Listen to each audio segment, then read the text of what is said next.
السلام علیکم۔ آج 25 فروری کا دن ہے، قومی زبان کا دن ہے۔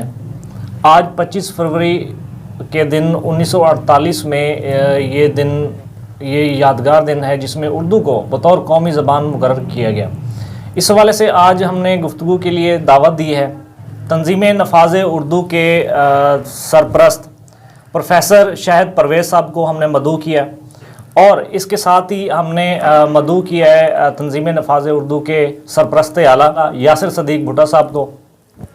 آج ہم اس میں گفتگو کریں گے اور ان سے جانیں گے کہ اس دن کی اہمیت کیا ہے اور اس کو آگے کیسے لے کے چلنا چاہیے۔ یاسر صاحب بتائیے کہ یہ آج کے دن کی کیا اہمیت ہے اور اس کے اوپر ذرا روشنی ڈالیے۔ نحمدہ و نصلی علی رسولہ الکریم۔ دیکھیں، گزارش یہ ہے کہ جس طرح 25 فروری 1948 کو اردو زبان کو قومی زبان کا درجہ دیا گیا، لیکن جس طرح اس کی امپلیمنٹیشن ہونی چاہیے تھی اور اس پر عمل درآمد ہونا چاہیے تھا وہ ہوا نہیں۔ ہماری آج بھی سرکاری خط و کتابت کی زبان انگریزی ہے، ہماری عدلیہ جو ہے اپنے فیصلے انگریزی زبان میں لکھ رہی ہے۔ ہم تنظیم نفاذ اردو کے پلیٹ فارم سے کبھی بھی کسی بھی زبان کی مخالفت نہیں کرتے۔ ہر زبان سیکھنی چاہیے، ہر زبان کی اپنی ایک اہمیت ہے، ہر زبان کا اپنا ایک لٹریچر ہے جو لوگوں تک پہنچنا ضروری ہے، اور جو کوئی بھی تصنیف جس زبان میں کی گئی ہے اگر اسی زبان میں اس کو پڑھا جائے تو جو اس کی چاشنی ملتی ہے، جو اس سے نالج حاصل کیا جا سکتا ہے، وہ اس کے ترجمے سے شاید نہیں کیا جا سکتا۔ اس لیے ہم کسی زبان کی مخالفت نہیں کرتے، تاہم جب اردو زبان قومی طور پر نافذ کر دی گئی تو پھر اس پر عمل درآمد بھی ہونا چاہیے تھا۔ ابھی گزشتہ دنوں ایک فیصلہ آیا اپنے فائز عیسیٰ صاحب کا، ہمارے سپریم کورٹ کے چیف جسٹس، تو اس فیصلے کا انگریزی زبان میں ہونے کی وجہ سے اس پر 24 گھنٹے کے اندر اس قسم کا پروپیگنڈا کیا گیا کہ قریب تھا کہ لوگ فائز عیسیٰ صاحب کے گھر پہ حملہ کر دیتے اور کوئی خدا نخواستہ کوئی ناخوشگوار واقعہ پیش آ جاتا۔ تو اگر یہی فیصلہ اردو زبان میں ہوا ہوتا اور ہر عام و خاص نے اس کو پڑھ لیا ہوتا تو اس قسم کی صورتحال پیدا نہ ہوتی۔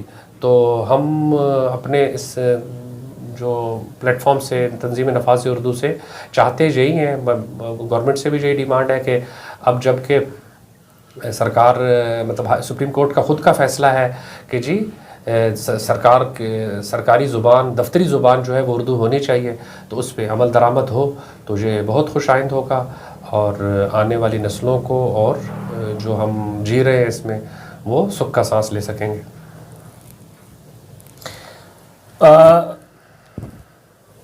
تنظیم نفاذ اردو کے سرپرست اعلیٰ یاسر صدیق بھٹا صاحب نے بہت اچھے انداز میں اردو کی اہمیت کو اجاگر کیا، جو کہ آج کے دن کے حوالے سے ایک بہت ہی خوشائند بات ہے، اور بہت بہتر انداز سے انہوں نے اس چیز کو واضح کیا۔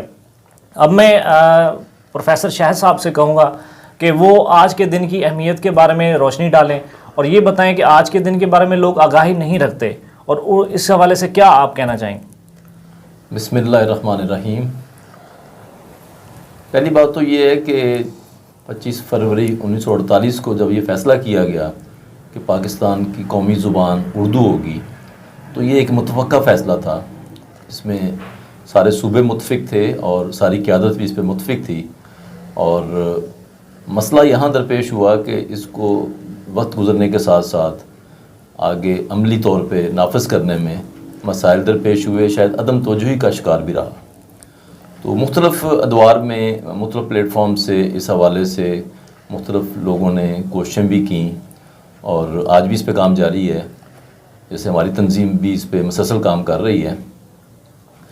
اصل جو اس کا مقصد ہے وہ صرف یہی تھا کہ ملک میں کوئی ایک ایسی زبان تو موجود ہو جس پہ سارے لوگ آپس میں گفتگو کر سکیں، آپس میں دوسروں کے معاملات کو انڈرسٹینڈ کر سکیں، سمجھ سکیں۔ تو آج بھی اس کی افادیت اور اہمیت بلکہ بڑھتی جا رہی ہے کہ صوبے جو ہیں وہ اپنے معاملات میں اپنی صوبائی زبانیں بالکل رائج رکھیں، اور ہونی بھی چاہیے۔ ہر صوبے کی اپنی زبان ہے، ہر کلچر جسے کہ آگے بڑھنا چاہیے، لیکن اردو زبان کی اہمیت وقت گزرنے کے ساتھ ساتھ بڑھتی جا رہی ہے، اور کئی مسائل ایسے درپیش ہو رہے ہیں جن کی وجہ سے اردو زبان جلد سے جلد نافذ کرنا بہت ضروری ہو گیا ہے۔ تو ہم تمام ارباب بااختیار سے اس بات کی توقع رکھتے ہیں کہ وہ اس میں اپنا حصہ ضرور ڈالیں گے اور ضرور اسے ہماری دفتری اور عملی زندگی میں نافذ کریں گے۔ جی، میں ایک سوال کرنا چاہوں گا تنظیم نفاذ اردو کے سرپرست اعلیٰ یاسر صدیق صاحب سے کہ یہ بتائیے گا کہ اردو کی اہمیت کو ایک تو سمجھنا بہت ضروری ہے، آپ نے بہت اچھے انداز میں بیان کیا۔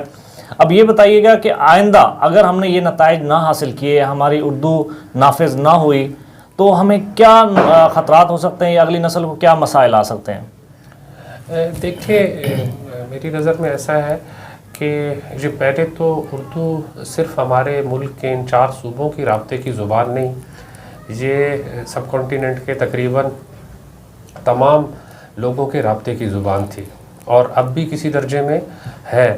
اور صرف یہ ہماری قومی زبان کے طور پہ نہیں، مطلب ہمارے مدارس کا جتنا تعلیم دی جا رہی ہے، ایون دیگر ممالک میں بھی جو پڑھایا جا رہا ہے ہمارے یہاں کے مدارس کی شاخوں میں، تو وہ اردو میں پڑھایا جا رہا ہے۔